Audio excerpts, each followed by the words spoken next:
യോഹന്നാൻ എഴുതിയ സുവിശേഷം 16-ാം അധ്യായം.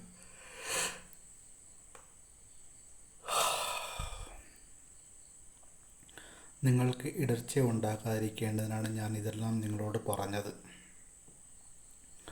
അവർ നിങ്ങളെ സിനഗോഗുകളിൽ നിന്ന് പുറത്താക്കും. നിങ്ങളെ കൊല്ലുന്ന ഏവനും താൻ ദൈവത്തിന് ബലിയർപ്പിക്കുന്നു എന്ന് കരുതുന്ന സമയം വരുന്നു. അവർ പിതാവിനെയോ എന്നെയോ അറിഞ്ഞിട്ടില്ലാത്തതുകൊണ്ട് അത് ചെയ്യും. അവരുടെ സമയം വരുമ്പോൾ ഇത് ഞാൻ പറഞ്ഞിരുന്നുവെന്ന് നിങ്ങൾ ഓർമ്മിക്കാൻ വേണ്ടി ഞാൻ ഇതാ നിങ്ങളോട് പറഞ്ഞിരിക്കുന്നു. ഇക്കാര്യങ്ങൾ ആരംഭത്തിലേ നിങ്ങളോട് പറയാതിരുന്നത് ഞാൻ നിങ്ങളോട് കൂടെ ഉണ്ടായിരുന്നത് കൊണ്ടാണ്. പരിശുദ്ധാത്മാവിൻ്റെ പ്രവർത്തനം. എന്നാൽ ഇപ്പോൾ ഞാൻ എന്നെ അയച്ചവൻ്റെ അടുക്കലേക്ക് പോവുകയാണ്. എന്നിട്ടും നീ എവിടെ പോകുന്നു എന്ന് നിങ്ങൾ ആരും എന്നോട് ചോദിക്കുന്നില്ല. ഞാൻ ഇതെല്ലാം നിങ്ങളോട് പറഞ്ഞതുകൊണ്ട് നിങ്ങളുടെ ഹൃദയം ദുഃഖപൂരിതമായിരിക്കുന്നു. എങ്കിലും സത്യം ഞാൻ നിങ്ങളോട് പറയുന്നു, നിങ്ങളുടെ നന്മയ്ക്ക് വേണ്ടിയാണ് ഞാൻ പോകുന്നത്. ഞാൻ പോകുന്നില്ലെങ്കിൽ സഹായകൻ നിങ്ങളുടെ അടുത്തേക്ക് വരികയില്ല. ഞാൻ പോയാൽ അവനെ നിങ്ങളുടെ അടുക്കിലേക്ക് ഞാൻ അയക്കും. അവൻ വന്ന് പാപത്തെക്കുറിച്ചും നീതിയെക്കുറിച്ചും ന്യായവിധിയെക്കുറിച്ചും ലോകത്തെ ബോധ്യപ്പെടുത്തും. അവർ എന്നിൽ വിശ്വസിക്കാത്തതിനാൽ പാപത്തെക്കുറിച്ചും ഞാൻ പിതാവിൻ്റെ അടുക്കിലേക്ക് പോകുന്നതുകൊണ്ട് നിങ്ങൾ ഇനിമേൽ എന്നെ കാണുകയില്ലാത്തതുകൊണ്ടും നീതിയെക്കുറിച്ചും ഈ ലോകത്തിൻ്റെ അധികാരി വിധിക്കപ്പെട്ടിരിക്കുന്നതിനാൽ ന്യായവിധിയെക്കുറിച്ചും ബോധ്യപ്പെടുത്തും. ഇനിയും വളരെ കാര്യങ്ങൾ എനിക്ക് നിങ്ങളോട് പറയാനുണ്ട്, എന്നാൽ അവ ഉൾക്കൊള്ളാൻ ഇപ്പോൾ നിങ്ങൾക്ക് കഴിവില്ല. സത്യാത്മാവ് വരുമ്പോൾ നിങ്ങളുടെ സത്യത്തിൻ്റെ പൂർണ്ണതയിലേക്ക് നയിക്കും. അവൻ സ്വമേധയായിരിക്കുകയില്ല സംസാരിക്കുന്നത്, അവൻ കേൾക്കുന്നത് മാത്രം സംസാരിക്കും. വരാനിരിക്കുന്ന കാര്യങ്ങൾ അവൻ നിങ്ങളെ അറിയിക്കും. അവ എനിക്കുള്ളവയിൽ നിന്ന് സ്വീകരിച്ച് നിങ്ങളോട് പ്രഖ്യാപിക്കും. അങ്ങനെ അവൻ എന്നെ മഹത്വപ്പെടുത്തും. പിതാവിനുള്ളതെല്ലാം എനിക്കുള്ളതാണ്. അതുകൊണ്ടാണ് എനിക്കുള്ളവയിൽ നിന്ന് സ്വീകരിച്ച് അവൻ നിങ്ങളോട് പ്രഖ്യാപിക്കും എന്ന് ഞാൻ പറഞ്ഞത്. ദുഃഖം സന്തോഷമായി മാറും. അല്പസമയം കഴിഞ്ഞാൽ നിങ്ങൾ എന്നെ കാണുകയില്ല. വീണ്ടും അല്പസമയം കഴിഞ്ഞാൽ നിങ്ങൾ എന്നെ കാണും. അപ്പോൾ അവൻ്റെ ശിഷ്യന്മാരിൽ ചിലർ പരസ്പരം പറഞ്ഞു, അല്പസമയം കഴിഞ്ഞാൽ നിങ്ങൾ എന്നെ കാണുകയില്ല, വീണ്ടും അല്പസമയം കഴിഞ്ഞാൽ നിങ്ങൾ എന്നെ കാണുമെന്ന് ഞാൻ പിതാവിൻ്റെ അടുത്തേക്ക് പോകുന്നു എന്നും അവൻ നമ്മോട് പറയുന്നതിൻ്റെ അർത്ഥമെന്ത്? അവൻ തുടർന്നു, അല്പസമയം എന്നതുകൊണ്ട് എന്താണ് ഞാൻ അർത്ഥമാക്കുന്നത്? അവൻ പറയുന്നത് എന്താണെന്ന് നമുക്കറിഞ്ഞുകൂടാ. ഇക്കാര്യം അവൻ തന്നോട് ചോദിക്കാൻ ആഗ്രഹിക്കുന്നു എന്ന് മനസ്സിലാക്കിയ യേശു പറഞ്ഞു, അല്പസമയം കഴിഞ്ഞാൽ നിങ്ങൾ എന്നെ കാണുകയില്ല, വീണ്ടും അല്പസമയം കഴിഞ്ഞാൽ നിങ്ങൾ എന്നെ കാണും എന്ന് ഞാൻ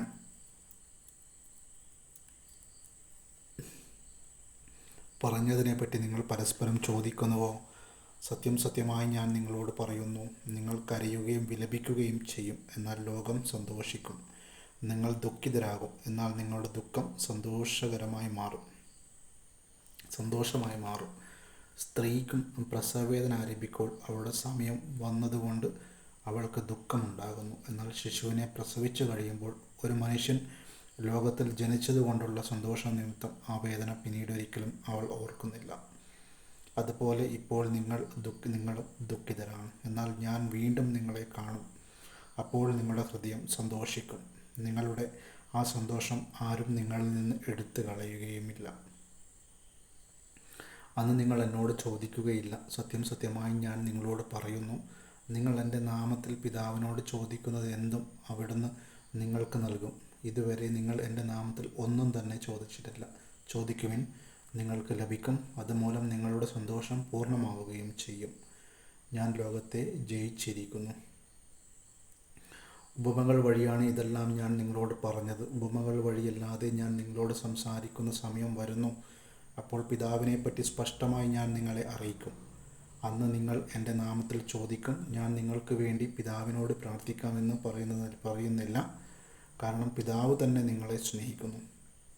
എന്തെന്നാൽ നിങ്ങൾ എന്നെ സ്നേഹിക്കുകയും ഞാൻ ദൈവത്തിൽ നിന്ന് വന്നു എന്ന് വിശ്വസിക്കുകയും ചെയ്തിരിക്കുന്നു. ഞാൻ ദൈവത്തിൽ നിന്ന് വന്നു എന്ന് വിശ്വസിക്കുകയും ചെയ്തിരിക്കുന്നു.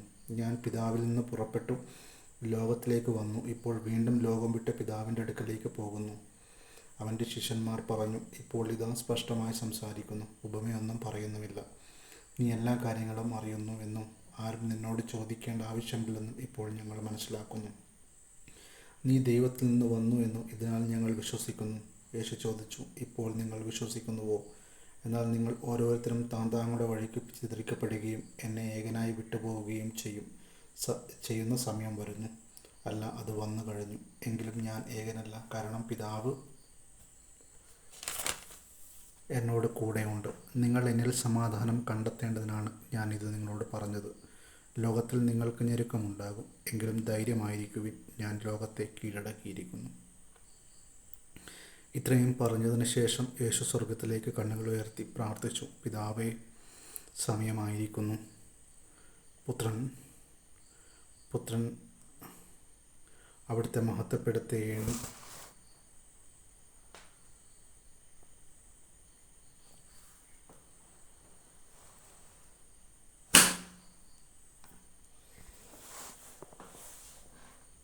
അവിടുത്തെ മഹത്വപ്പെടുത്തേണ്ടതിന് പുത്രനെ അങ്ങ് മഹത്വപ്പെടുത്തണമേ. എന്നാൽ അവിടുന്ന് അവന് നൽകിയിട്ടുള്ളവർക്കെല്ലാം അവൻ നിത്യജീവൻ നൽകേണ്ടതിന് എല്ലാവരുടെയും മേൽ അവിടുന്ന് അധികാരം നൽകിയിരിക്കുന്നുവല്ലോ. ഏകസത്യമായ അവിടുത്തെയും അങ്ങയച്ച യേശുക്രിസ്തുവിനെയും അറിയുക എന്താണ് നിത്യജീവൻ. അവിടുന്ന് എന്നെ ഏൽപ്പിച്ച ജോലി പൂർത്തിയാക്കിക്കൊണ്ട് ഭൂമിയിൽ അവിടുത്തെ ഞാൻ മഹത്വപ്പെടുത്തി. ആകയാൽ പിതാവേ, ലോക സൃഷ്ടിക്ക് മുമ്പ് എനിക്ക് അവിടുത്തോട് കൂടെ ഉണ്ടായിരുന്ന മഹത്വത്താൽ ഇപ്പോൾ അവിടുത്തെ സന്നിധിയിൽ എന്നെ മഹത്വപ്പെടുത്തണമേ. ലോകത്തിൽ നിന്ന് അവിടുന്ന് എനിക്ക് നൽകിയവർക്ക് അവിടുത്തെ നാമം ഞാൻ വെളിപ്പെടുത്തി. അവർ അങ്ങയുടേതായിരുന്നു. അങ്ങ് അവരെ എനിക്ക് നൽകി. അവർ അങ്ങയുടെ വചനം പാലിക്കുകയും ചെയ്തു. അവിടുന്ന് എനിക്ക് നൽകിയതെല്ലാം അങ്ങിൽ നിന്നാണ് അവർ ഇപ്പോൾ അറിയുന്നു. എന്തെന്നാൽ അങ്ങ് എനിക്ക് നൽകിയ വചനം ഞാൻ അവർക്കും നൽകി. അവർ അത് സ്വീകരിക്കുകയും ഞാൻ അങ്ങയുടെ അടുക്കൽ നിന്ന് വന്നുവെന്ന് സത്യമായി അറിയുകയും അങ്ങ് എന്നെ അയച്ചു എന്ന് വിശ്വസിക്കുകയും ചെയ്തു. ഞാൻ അവർക്ക് വേണ്ടിയാണ് പ്രാർത്ഥിക്കുന്നത്, ലോകത്തിനു വേണ്ടിയല്ല. അങ്ങ് എനിക്ക് തന്നവർക്ക് വേണ്ടിയാണ് പ്രാർത്ഥിക്കുന്നത്. എന്തെന്നാൽ അവർ അവിടത്തേക്കുള്ളവരാണ്. എനിക്കുള്ളതെല്ലാം അങ്ങയുടേതാണ്, അങ്ങേക്കുള്ളതെല്ലാം എൻ്റേതും. ഞാൻ അവരിൽ മഹത്വപ്പെട്ടിരിക്കുന്നു. ഇനിമേൽ ഞാൻ ലോകത്തിലല്ല, എന്നാൽ അവർ ലോകത്തിലാണ്. ഞാൻ അങ്ങയുടെ അടുത്തേക്ക് വരുന്നു. പരിശുദ്ധനായ പിതാവേ, നമ്മെപ്പോലെ അവരും ഒന്നായിരിക്കേണ്ടതിന് അവിടുന്ന് എനിക്ക് നൽകിയ അവിടുത്തെ നാമത്തിൽ അവരെ അങ്ങ് കാത്തുകൊള്ളണമേ. ഞാൻ അവരോട് കൂടെ ആയിരുന്നപ്പോൾ അങ്ങ് എനിക്ക് നൽകിയ അവിടുത്തെ നാമത്തിൽ ഞാൻ അവരെ സംരക്ഷിച്ചു. ഞാൻ അവരെ കാത്തു സൂക്ഷിക്കുന്നു. വിശുദ്ധ ലിഖിതം പൂർത്തിയാകാൻ വേണ്ടി നാശത്തിൻ്റെ പുത്രനല്ലാതെ അവരിൽ ആരും നഷ്ടപ്പെട്ടിട്ടില്ല. എന്നാൽ ഇപ്പോൾ ഇതാ ഞാൻ അങ്ങയുടെ അടുത്തേക്ക് വരുന്നു. ഇതെല്ലാം ലോകത്തിൽ വെച്ച് ഞാൻ സംസാരിക്കുന്നത് എൻ്റെ സന്തോഷം അതിൻ്റെ പൂർണ്ണതയിൽ അവർക്കുണ്ടാകേണ്ടതിനാണ്. അവിടുത്തെ വചനം അവർക്ക് ഞാൻ നൽകിയിരിക്കുന്നു. എന്നാൽ ലോകം അവരെ ദ്വേഷിച്ചു. എന്തെന്നാൽ ഞാൻ ലോകത്തിൻ്റെതല്ലാത്തതുപോലെ അവരും ലോകത്തിൻ്റെതല്ല. ലോകത്തിൽ നിന്ന് അവരെ അവിടുന്ന് എടുക്കണം എന്നല്ല, ദുഷ്ടനിൽ നിന്ന് അവരെ കാത്തുകൊള്ളണം എന്നാണ് ഞാൻ പ്രാർത്ഥിക്കുന്നത്. ഞാൻ ലോകത്തിൻ്റെ അല്ലാത്തതുപോലെ അവരും ലോകത്തിൻ്റെതല്ല. അവരെ അങ്ങ് സത്യത്താൽ വിശുദ്ധീകരിക്കണമേ.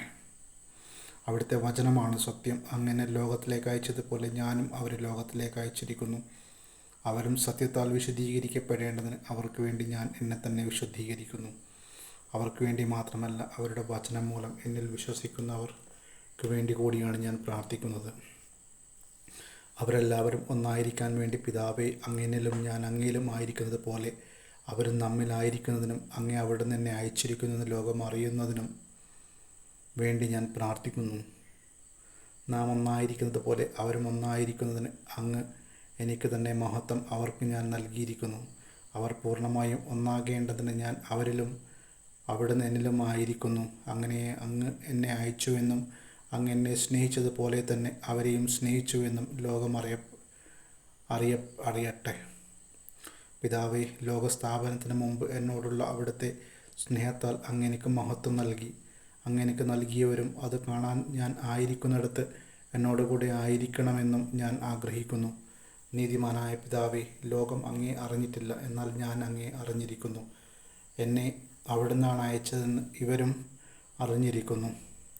അങ്ങയുടെ നാമം അവരെ ഞാൻ അറിയിച്ചു. അവിടുന്ന് എനിക്ക് നൽകിയ സ്നേഹം അവരിൽ ഉണ്ടാകേണ്ടതിനും ഞാൻ അവരിൽ ആയിരിക്കേണ്ടതിനുമായി ഞാൻ ഇനിയും അത് അറിയിക്കും. ദൈവ വചനമാണ് നാം കേട്ടത്. നമുക്ക് ദൈവത്തെ സ്തുതിക്കാം. യേശുവേ, ഞാൻ ഈ വചനത്തിൽ വിശ്വസിക്കുന്നു.